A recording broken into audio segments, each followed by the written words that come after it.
Despicable Me merupakan franchise animasi buatan studio Illumination dan menjadi salah satu seri animasi terbesar pada saat ini. Animasi yang pertama kali rilis pada tahun 2010 ini telah memiliki banyak sekali penonton setia dan telah memberikan keuntungan yang sangat besar bagi studio yang membuatnya. Nah, saking besarnya franchise ini, pada saat perilisan film kelimanya saja, yaitu Minions 2 The Rise of Gru, muncul sebuah fenomena yang sangat masif yang bernama Gentle Minions, yaitu sebuah fenomena di mana ada sekumpulan anak muda yang pergi menonton film ini sambil mengenakan jas yang sangat rapih dengan tujuan untuk menunjukkan kalau film Minions merupakan film yang serius. Dikarenakan hal inilah, film tersebut akhirnya mendapatkan kesuksesan yang sangat besar dan sudah bisa dipastikan seri berikutnya akan segera diluncurkan. Dan benar saja, film selanjutnya dari franchise besar ini akhirnya rilis pada tanggal 30 Juni lalu. Nah, tapi berbeda dengan perilisan seri sebelumnya, perilisan dari seri ke-6 ini yang berjudul Despicable Me 4 tidak mendapatkan hype yang sangat besar. Bahkan rasanya, film ini seperti dirilis secara diam-diam dan hanya sedikit orang yang menyadari kalau film ini telah keluar. Tidak hanya itu saja, film ini juga ternyata mendapatkan respon yang cukup buruk dari beberapa reviewer film. Nah, lalu apa sih yang membuat kejadian ini bisa terjadi? Apakah film ini memang seburuk apa yang dikira oleh orang-orang? Dan apakah ini merupakan awal dari keruntuhan franchise Despicable Me? Well, berikut ini adalah pembahasannya.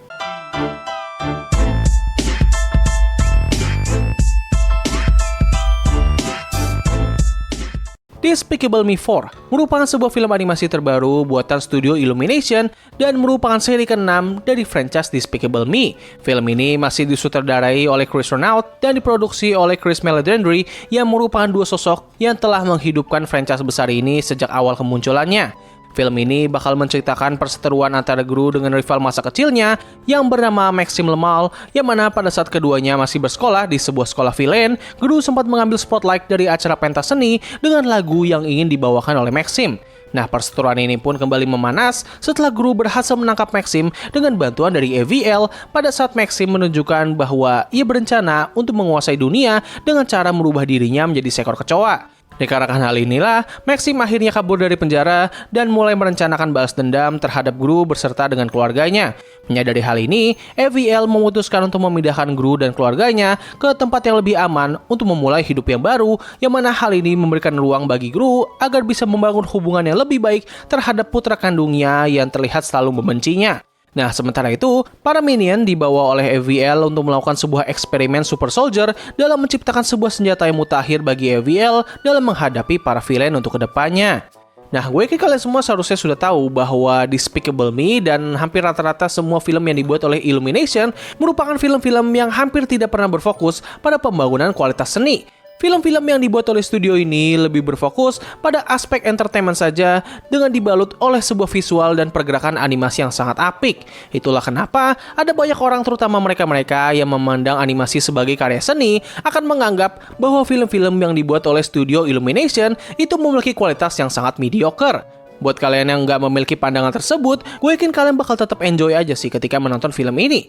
Nah, tapi kalau kalian ingin mengetahui kenapa film ini bisa dianggap buruk oleh beberapa orang, well, berikut ini adalah beberapa hal yang bisa gue bahas setelah menonton film ini. Kalau dari aspek cerita, film ini sebenarnya memiliki jalan cerita yang sangat potensial untuk bisa memiliki cerita yang luar biasa. Premis mengenai perseteruan antara Gru dengan rival lamanya dan juga ia harus melindungi keluarganya dari ancaman musuh barunya ini sebenarnya bisa memiliki cerita yang sangat dalam. Kalau andaikan premis ini dibawakan oleh studio Pixar ataupun DreamWorks ataupun ya berbagai studio animasi di luar sana, gue yakin ini film bakal memiliki cerita yang sangat dalam dan juga emosional. Tapi dikarenakan film ini dibuat oleh Illumination, hal ini pun membuat cerita dari film ini menjadi biasa aja. Momen emosional yang dihadirkan oleh film ini bisa dibilang cukup lemah. Konflik antara Gru dan juga Maxim itu nggak memiliki pondasi yang kuat dan nggak se-entertaining ketika ia berkonflik dengan musuh-musuh lamanya dulu. Sangat disayangkan karena menurut gua karakter Maxim ini memiliki potensi untuk bisa menjadi karakter yang sangat menarik. Ya lu bayangin aja, ini karakter disuarakan oleh Will Ferrell, yaitu orang yang sama yang telah menyuarakan karakter Megamind. Ketika gue pertama kali mengetahui kalau beliau akan masuk ke dalam film ini, gue sempat menaruh bayangan kalau nantinya kita bakal disajikan dengan sebuah konflik antara Gru dengan karakter yang memiliki kepribadian ataupun aura yang mirip dengan karakter Megamind. Ya lu bayangin aja cuy, Gru versus Megamind, dua sosok villain protagonis yang sangat ikonik akhirnya bisa saling bersanding. Tapi ya sayangnya mereka malah membuat karakter Maxim ini menjadi sosok villain yang biasa aja dan sudah seperti villain lain yang biasa dihadapi oleh Gru. Hampir kagak ada satupun hal menarik dari karakternya ini selain dari suaranya Will Ferrell yang sangat khas.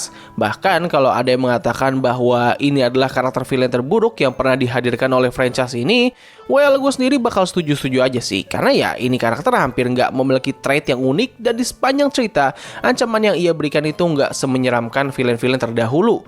Selain dari villain, masalah antara Gru dan juga keluarganya ini juga sama-sama nggak memiliki pondasi yang kuat.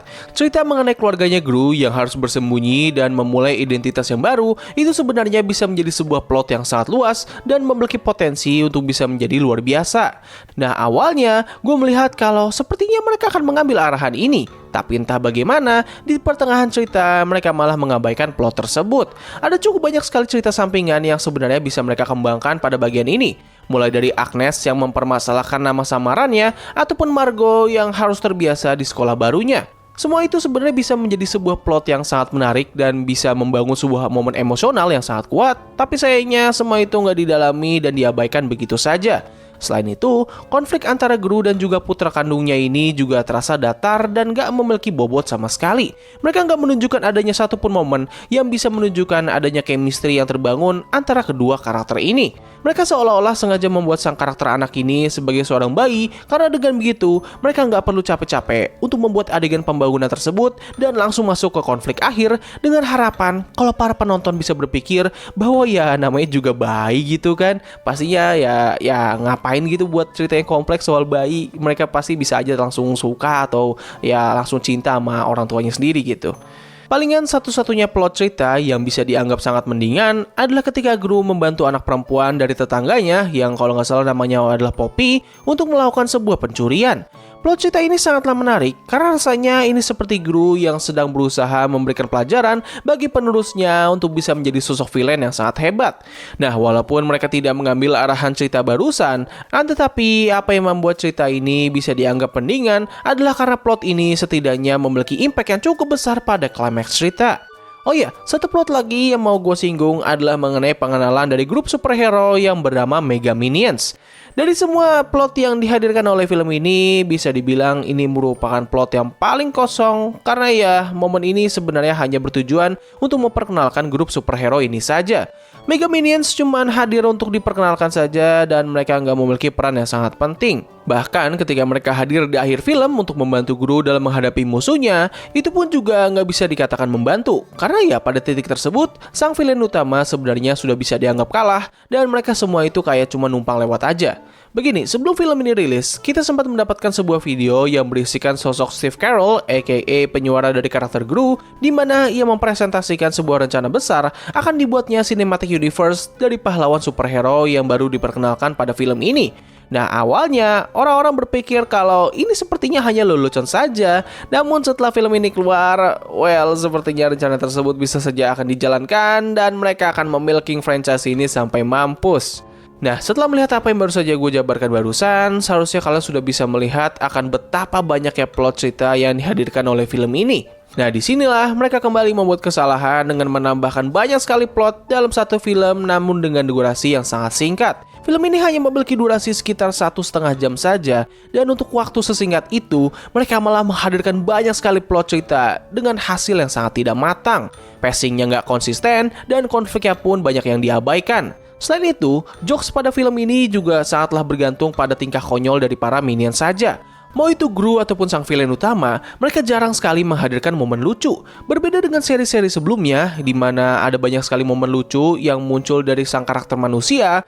Well, di film ini mereka benar-benar hanya bergantung kepada para minion saja. Nah, hal terakhir yang gue yakin sepertinya ini menjadi permasalahan oleh beberapa orang adalah dari bagaimana film ini mengabaikan semua hal yang ada di film-film sebelumnya. Ambil contoh karakter Victor, di mana seperti yang kita tahu, dia ini awalnya terjebak di bulan, lalu pada video short yang berjudul The Moon kalau nggak salah, ia pun akhirnya malah terjebak di planet Mars. Nah, tapi entah bagaimana, di film ini ia malah telah sampai di planet Bumi dan akhirnya dipenjara bersama dengan ayahnya.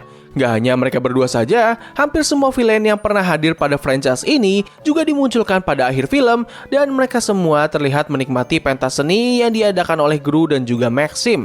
Hal ini pun menimbulkan sebuah ending yang dianggap oleh beberapa orang sebagai ending yang sangat aneh dan juga cringe. Kayak seolah-olah tuh mereka semua udah berdamai dengan Gru dan akhirnya menjadi bagian dari keluarga besarnya.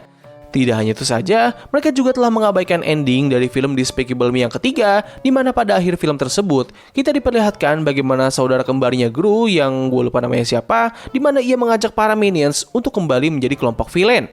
Nah, tapi pada film ini, para minions masih tetap bersama dengan Gru dan mereka kagak menyinggung sama sekali mengenai saudaranya Gru ataupun kejadian yang terjadi pada film tersebut. Sepertinya ini akan menjadi kebiasaan dari film-film Despicable Me untuk kedepannya, di mana mereka akan mengabaikan semua hal yang telah dibangun pada film sebelumnya.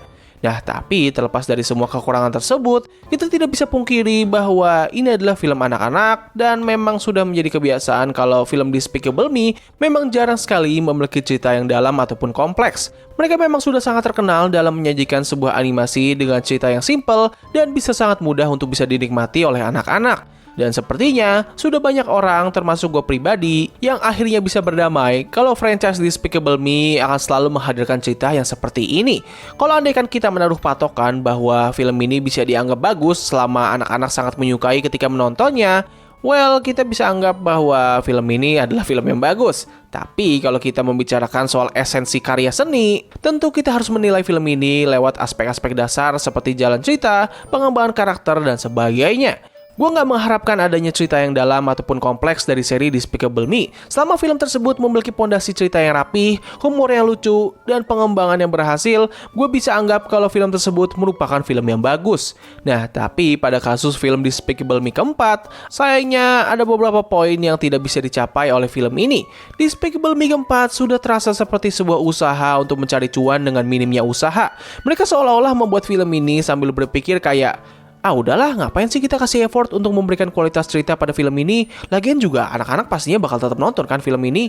Agak cukup disayangkan sih, karena biasanya franchise ini masih suka menghadirkan sebuah momen emosional dan juga cerita yang rapih. Tapi untuk film ini, gue dan banyak orang sepertinya tidak merasakan itu semua. Memang harus gue akui kalau kita menonton film ini tanpa berpikir sama sekali, gue yakin semua orang bakal tetap enjoy aja sih. Cuman ya masalahnya di sini adalah nggak semua orang bisa melakukan hal tersebut. Gue menonton film ini 2 kali dan gue bisa merasakan perbedaan yang sangat signifikan apabila kita menonton film ini secara santai dan juga serius. Jadi ya, kesimpulan yang bisa kita ambil dari video ini adalah tinggalin otak kalian apabila ingin menonton film ini. Jangan bawa serius dan nikmatilah saja semua kebodohan yang ada di film ini. Kalau misal kalian nggak bisa, mending kalian nggak usah nonton film inilah. Ini film khusus untuk anak-anak. Orang dewasa dilarang untuk menonton film ini. Para kritikus film nggak boleh menonton film ini. Jangan bawa serius. Ini film untuk orang-orang yang nggak usah mikir aja. Ya, itu semua mungkin adalah kata-kata yang akan dikeluarkan oleh para pemuja dari franchise besar ini. Ya, jadi ya begitulah yang bisa gue bahas pada video kali ini. Tulis pendapat kalian mengenai film ini di kolom komentar di bawah. Apakah kalian suka atau tidak? Tulis pendapat kalian. Jadi terima kasih atas waktu yang telah kalian luangkan untuk menonton video gue. Gue undur diri, sampai ketemu lagi di video selanjutnya. Bye!